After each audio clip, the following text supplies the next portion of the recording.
Stage 4 blackouts will kick in at 4 p.m. today until midnight. In fact, they should have started by now, and power cuts are here to stay until next week, Thursday at least. Eskom says blackouts will then be reduced to Stage 3 at 5 a.m. tomorrow morning until midnight.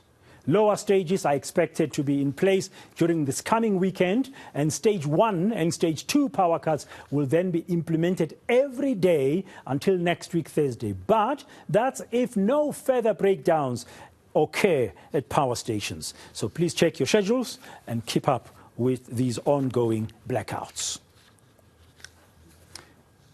Thousands of grant recipients have been left in the lurch after a Sassa office in Khayelitsha in Cape Town abruptly closed down. Recipients are now forced to travel to further places like in Mitchell's Plain in order to get their money. The Khayelitsha Development Forum wants answers for this sudden closure. Our reporter, Nobesuthu Hejana, is on that story, and she's joining us now live from our studios in Cape Town. Good afternoon, Nobesuthu. Welcome to today. Thanks for your time. The social grants that were serviced in Khayelitsha now were turned back today. People were the recipients. They were turned back this morning because it's been closed, that office. But no communication. What happened? How did these poor people then take this news?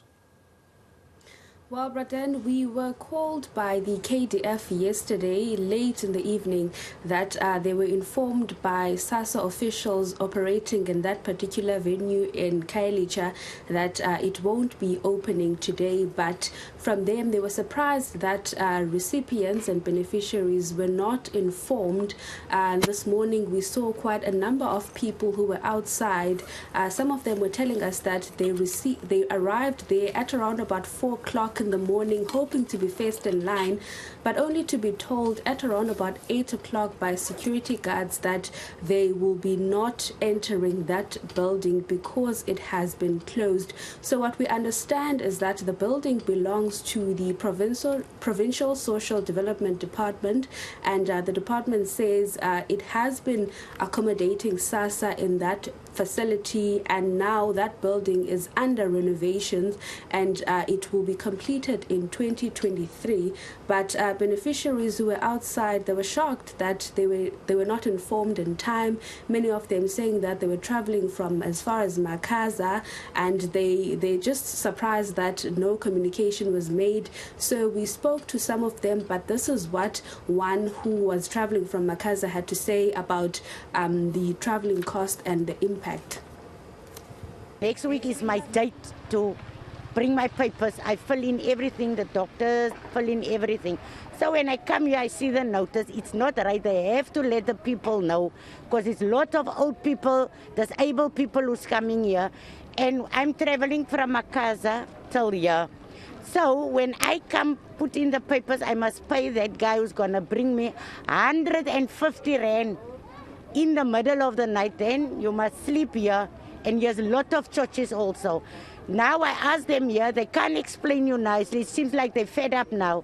What must we do? That is not the way they must treat the people. You see? It's not right. And the other thing, if you go inside there, that ladies that's sitting there, some of them are very rude.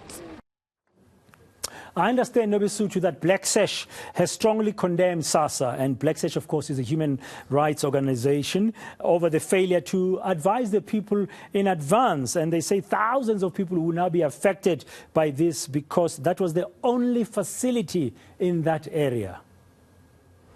Certainly, Bradan. We spoke to the regional spokesperson, Tandi, who was telling us that they were also trying to reach out to Sassa, trying to see if they can't open up facilities in the area to ensure that at least some of the residents who are far from areas like Mitchell's Plain, Gugule to Easter River will be accommodated close by in Khayelitsha. And they were also raising concerns that this will also impact those who are currently receiving the COVID-19 relief grant because of the applications that need to be made online. A lot of people who were there this morning, they had scheduled appointments to be bringing their applications and documents this morning, but because of the closure, they weren't serviced. But we We also know that from Sassa, in a statement that was released about a few minutes ago, that they claiming that they've been trying to source out other venues in Khayelitsha, and they've submitted to the city of Cape Town to make use of the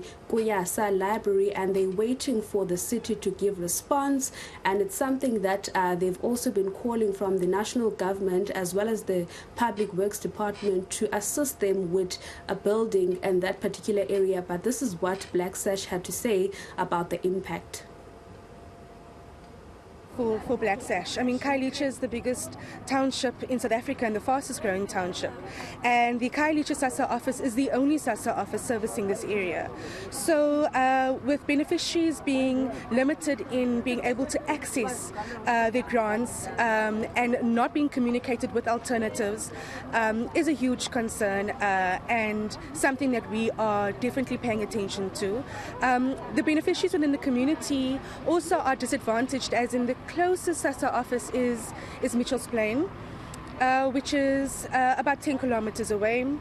And of course, this has cost implications for beneficiaries who are residing in Khayelitsha. Well, that comment there from the Black Sash in the Cape Town area, ending that update from Nobesuthu Hejana from our studios in Cape Town.